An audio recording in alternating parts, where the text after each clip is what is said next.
2015 proved to be an exciting year for scientists, astronomers, and lovers of galactic tourism. As 2014 came to a close, the European Space Agency's Philae lander had just completed the first soft landing on a comet. The lander lost contact with its parent spacecraft after 2 days, but Philae briefly came back to life in 2015. It first managed to resume contact in June and July, and at the end of 2015, there was still some hope that Philae had not lost contact for good. In March, NASA's Dawn spacecraft entered orbit around the dwarf planet Ceres and surveyed the surface. Ceres is the largest object in the asteroid belt that is located between Mars and Jupiter. The dwarf planet revealed itself to have a very desolate, moon-like surface. In July, NASA's New Horizons spacecraft completed its long journey to Pluto. Before the flyby, the best image mankind had of Pluto was the blob you see here. Unlike in Ceres' case, the surface of Pluto and its largest moon, Charon, proved to be considerably more diverse and dynamic than many had anticipated. After passing Pluto, New Horizons' course was adjusted to allow it to visit an even more distant object in the Kuiper Belt. It should arrive in 2019.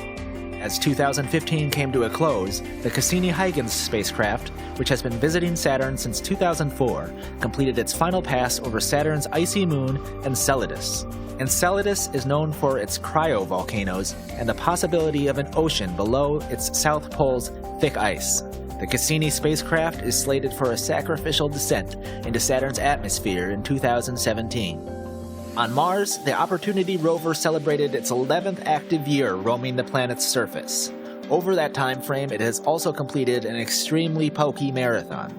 Opportunity's larger, newer, plutonium-powered relative, Curiosity, also kept on trucking.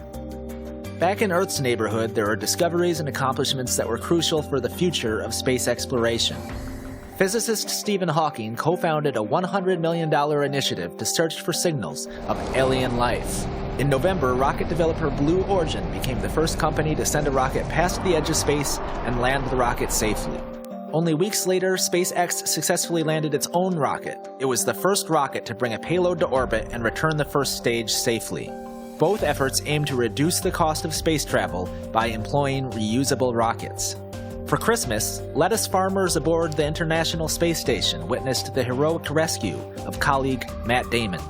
And finally, the Kepler telescope continued to discover new planets. In July, NASA announced the finding of Kepler 452b, a planet that is similar to Earth both in size and its position around its parent star. With standard 2015 technology, a one-way trip to the planet would require roughly 26 million years. So if you are planning a visit, make sure you've accumulated enough vacation days.